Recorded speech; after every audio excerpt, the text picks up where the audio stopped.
Assalamualaikum warahmatullahi wabarakatuh. Alhamdulillah kita bisa bertemu kembali pada kesempatan kali ini. Dan kali ini kita akan membahas terkait ujian dari Allah.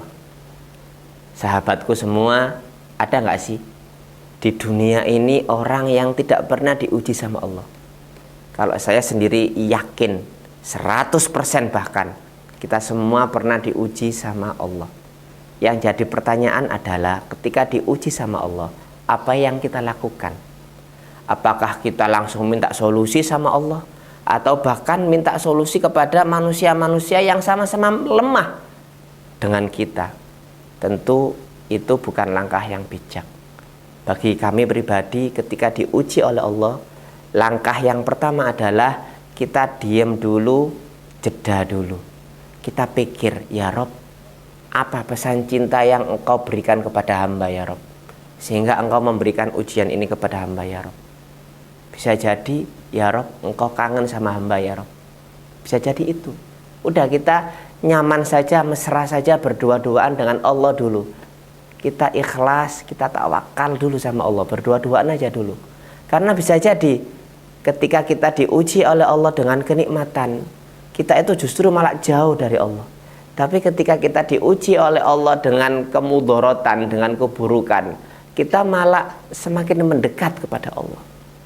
Melihat rumah tangga nggak aman, melihat anak-anak nggak aman, melihat karir dijegal sama orang nggak aman, dagang bangkrut ditipu orang nggak aman, jadi karyawan banyak yang menyaingi, banyak yang hasad iri hati, nggak nyaman. Hal-hal seperti itu adalah menunjukkan bahwa sebenarnya tempat terindah, tempat ternyaman itu adalah aku loh, kata Allah, gitu kira-kira. Maka ayo kita banyak berduaan, bermunajat, bermesraan dengan Allah karena ujian itu. Kemudian yang kedua, kita harus husnudzon sama Allah. Apapun yang Allah kasih itu baik bagi kita. Sehatnya kita baik, baik. Buruknya kita baik, baik. Sakitnya kita baik, baik. Lancar rezekinya kita baik, baik. Bahkan seret rezekinya kita baik-baik. Semuanya itu adalah yang terbaik yang Allah berikan, sesuai dengan makom hambanya masing-masing, dan sesuai dengan apa yang Allah inginkan, bukan apa yang diinginkan sama hambanya.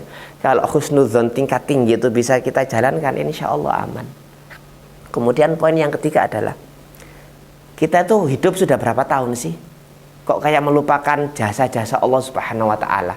Bahkan sebelum awal penciptaan, bahkan sebelum kita tercipta itu Allah sudah hadir dengan kita. Allah selalu menemani kita, Allah selalu menolong kita. Kemudian sampai peniupan ruh ke dalam diri kita, sampai kita hidup di rahim ibu kita, bahkan sampai dilahirkan lewat ibu yang luar biasa hebat.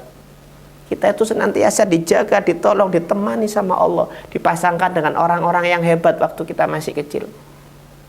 Tapi mengapa sekarang kita kok seakan-akan mulai kehilangan kepercayaan sama Allah, ya Rob? Maka kita kalau boleh berdoa, kita berdoa, ya Rob, tolong kembalikan kembali kepercayaan hamba kepadamu, ya Rob. Karena terbukti setiap hari sebelum-sebelumnya Engkau juga selalu menolong hamba, ya Rob. Maka sekarang, ya Rob, tolong hamba kembali, ya Rob, kami percaya kepadamu. Kemudian untuk poin yang keempat adalah minta sebagaimana di awal tadi, ya Rob, kami yakin bahwa tidak ada ujian itu yang besar di mata kami. Yang ada adalah hati kami yang terlalu sempit, ya Rob. Maka luaskan hati kami, ya Rob. Washrah sudurana. Luaskan hati kami, ya Rob, agar ujian sebesar apapun itu bisa kami hadapi dengan baik, ya Rob.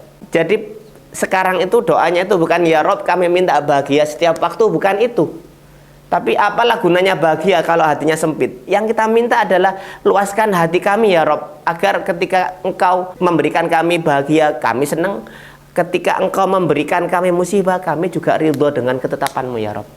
Dan yang selanjutnya adalah bahwa kita itu sadar bahwa ujian itu pasti dipasangkan dengan solusinya. Baru itu kita minta solusi.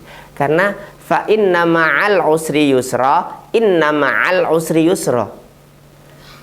Al-usrnya itu, kesulitannya itu ada satu sebenarnya, tapi yusronnya itu minimalnya dua. Dan ini akan panjang lebar lagi nanti. Ini kita persingkat saja. Artinya satu musibah akan dipasangkan oleh Allah minimalnya 2 kemudahan.